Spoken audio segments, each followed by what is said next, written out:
What would you do if the world told you that you were too young, too small, too powerless to lead?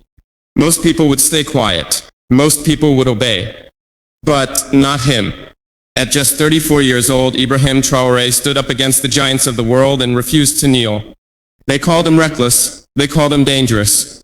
But the truth is, he is fearless. And his story isn't just about politics. It's about you. Because if a young soldier from Burkina Faso can rise to become the youngest president in the world, what excuse do you have? In a world where power is usually reserved for the old, a young man stood up and shocked everyone. His name is Ibrahim Traoré, and at just 34 years old, he became the youngest president in the world. But this is not just the story of a man, it is the story of courage, of youth refusing to be silent, of someone who dared to challenge the most powerful forces on earth. Imagine being told you are too young, too inexperienced, too ordinary to make a difference, and then rising to lead a nation. That is the impossible story that Ibrahim Traoré made real. He was not born into wealth. He was not groomed for power. He was a soldier. A young man in uniform who once stood in the heat of the African sun, facing uncertainty every single day. But he had something far greater than status or privilege. He had fire. A fire that said, if my people are suffering, I cannot stand still. If my nation is struggling, I will not remain silent. If the future is stolen, then I will fight to take it back. This fire pushed him from the battlefield to the presidency. One day he was a soldier among many. The next he carried the weight of an entire nation on his shoulders. People called him fearless. But the truth is, fear is always there. What makes him different is that he decided to act even with fear. That is the essence of courage. As Nelson Mandela once said, I learned that courage was not the absence of fear, but the triumph over it. When Ibrahim Traoré stood in front of the world, he did not speak like a politician. He spoke like a warrior. He spoke like a young man tired of seeing his people humiliated, tired of foreign powers exploiting Africa, tired of generations being told to wait for a better future that never comes. He looked the world in the eye and declared that the youth of Africa will no longer bow down. And in that moment, millions of people around the globe felt something awaken inside them. Because it was not just an African story. It was a human story. Every young person watching could see themselves in him. How many times have you been told you are too young to lead, too inexperienced to create change, too small to make a difference? Yet here was a soldier who proved that greatness is not about age, but about vision and courage. His words echo across borders. If we, the youth, do not rise now, then when? If we do not stand up, then who will? These are not just political lines, they are a challenge, a call to every person listening. What is it that you dream of building? What change burns inside of you? And what excuses are you using to delay it? History remembers those who dare to step into the storm. Traoré stepped into it, knowing he could be crushed, knowing the risks, knowing the dangers, yet still choosing to stand. That is the mark of a leader. That is the mark of someone who understands that the future is not given, it is taken. But his story is not just about defiance. It is about responsibility. Leadership is not a throne, it is a burden. And Ibrahim carries it, knowing that he represents not just his people, but every young person who has been underestimated. His rise tells the world, do not ignore the youth. Do not silence us. Do not mistake our age for weakness. Think about this. At 34, some people are still searching for purpose. At 34, Ibrahim became president. What does that say about you, about me, about all of us?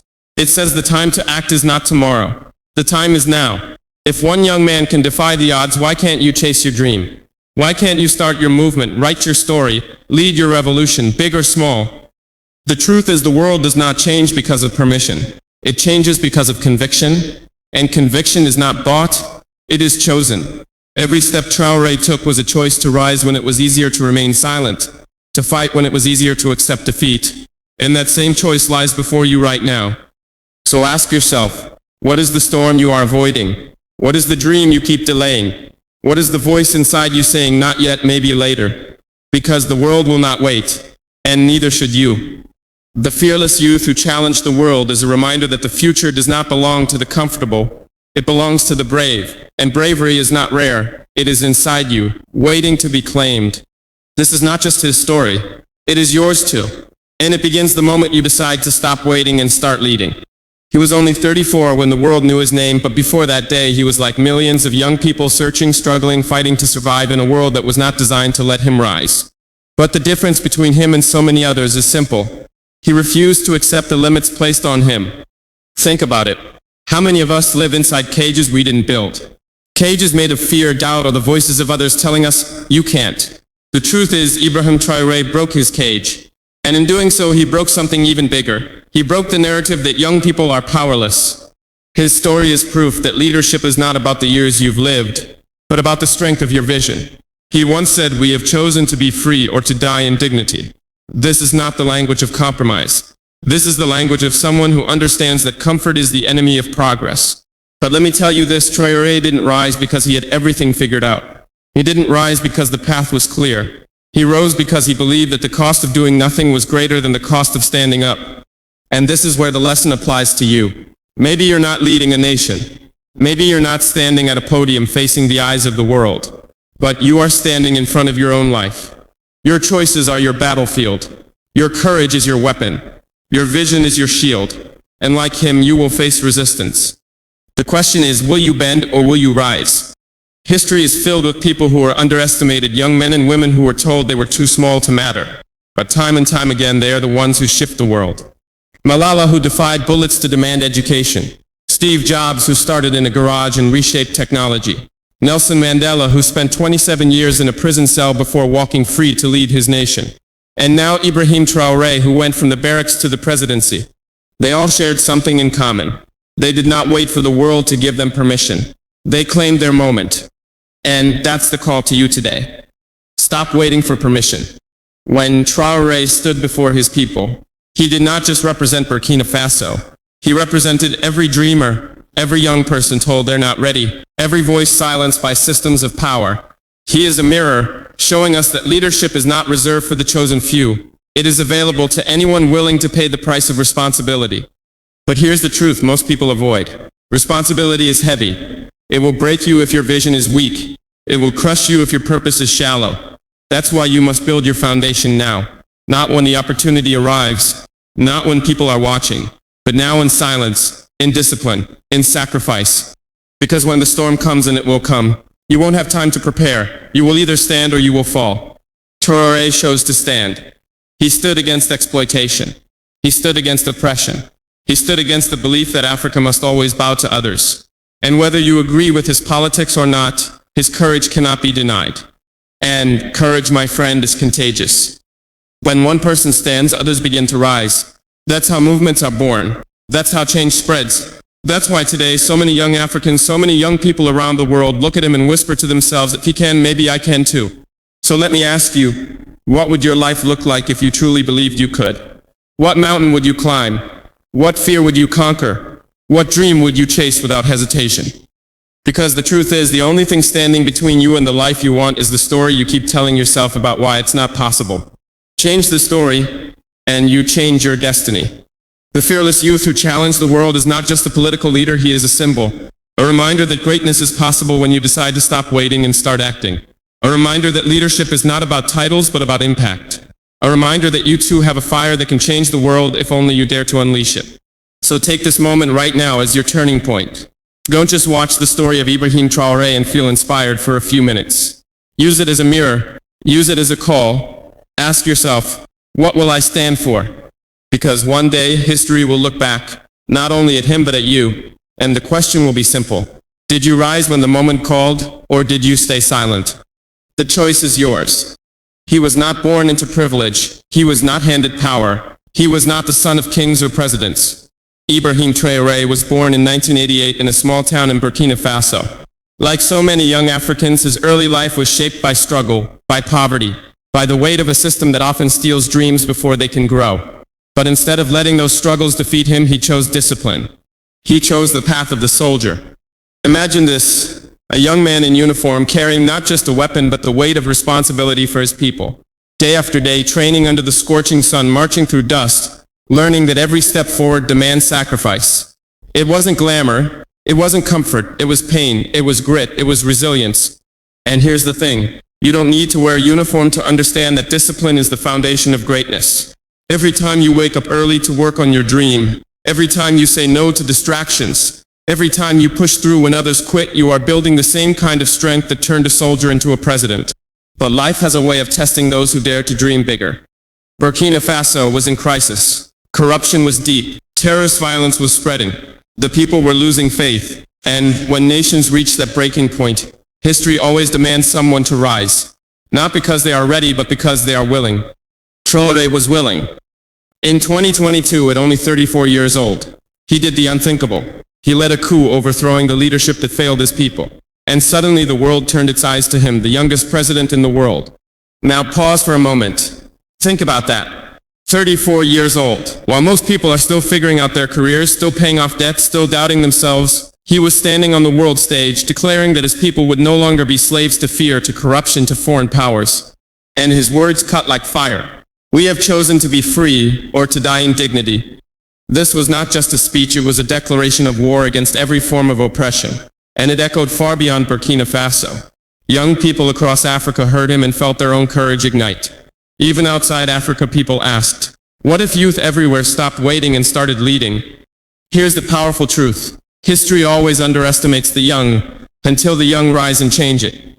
You see, the world wants you to believe you're not ready, that you must wait your turn, that you must gain approval from the powerful. But look around, some of the greatest revolutions in history were led by youth. Alexander the Great was conquering empires in his 20s. Joan of Arc was leading armies as a teenager. Martin Luther King Jr. was only 26 when he began leading the civil rights movement. Youth is not weakness. Youth is fire. Youth is clarity. Youth is courage unchained. And that's why Ibrahim Traoré matters. Not just to Burkina Faso, not just to Africa, but to you. His life is a reminder that waiting is a trap, that you don't need permission to rise, that courage, once claimed, has the power to move nations. But let's be real, rising is not easy. When you stand against systems of power, you will be attacked. You will be doubted. You will be called names. People will say you're reckless, that you're too young, that you don't know what you're doing. And maybe they're right. Maybe you don't have all the answers. But here's the secret. Nobody does. Not even the ones who pretend to. Leadership is not about knowing everything. It's about being willing to carry the weight that others are too afraid to touch. And Traoré carried it. Every time he speaks, his voice is firm, his eyes unshaken. He talks about sovereignty, dignity, self-determination. These are not just political slogans. They are human needs.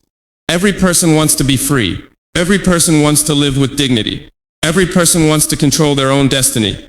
And when a young man stands up and declares these truths on behalf of his people, it shakes the world. But here's where the lesson turns to you again. Your battlefield may not be a nation. It may not be politics. It may be your own life, the career you're scared to start, the business you're afraid to build, the voice you're too shy to use. But the principle is the same. Freedom will not come to you. You must claim it. And to claim it, you must decide what you are willing to endure. Because greatness is not built on comfort. Greatness is built on fire. Every morning you wake up, you face the same choice Traoré faced. Do I bow or do I rise? And let me tell you something, you were not born to bow. And here's the part that most people forget. Courage is contagious. When one person dares to rise, others suddenly believe they can too. That's what happened in Burkina Faso. A young president refused to be silent, and suddenly millions of young Africans started believing they were more powerful than they were told. That they didn't have to wait until they were 50, 60, 70 years old to make a difference. That their youth was not a weakness, it was a weapon. And it's not just Africa. This truth belongs to you wherever you are. The system around you might not be the same, but the chains often are. Fear, doubt, self-sabotage, the belief that your dream is too big, the belief that your age makes you too early or too late. These are chains just as heavy as corruption or oppression. And if you don't break them, you will never know what kind of life was waiting for you on the other side. Listen to this carefully. You are not too young to lead. You are not too small to matter. You are not too late to change. But you have to decide, right now. Will you let fear write your story, or will you pick up the pen yourself? Think about Ibrahim Traoré, 34 years old, facing the weight of an entire nation, with the eyes of the world watching, judging, criticizing. And yet he stands tall, repeating the same message again and again: we have chosen to be free, or to die in dignity. It wasn't just a speech, it was a mirror. And in that mirror, every young person saw themselves. So ask yourself this: when the world looks at you, what will they see? Someone who bowed to fear or someone who dared to rise? Because the truth is simple. History does not remember those who played it safe. History remembers the fearless. And maybe, just maybe, you don't have to be a president to change the world. Maybe your revolution starts smaller with one decision, one risk, one bold move that sets your life on fire. But if you keep waiting for the perfect moment, it will never come. The perfect moment does not exist. What exists is this moment, right now. So take it, own it, rise with it. Because if a young soldier from Burkina Faso can rise to become the youngest president in the world, what excuse do you have? This is your time. This is your chance. Be fearless. Be unshakable. Be unstoppable. Because the world is not waiting for the old to save it. The world is waiting for the young to rise.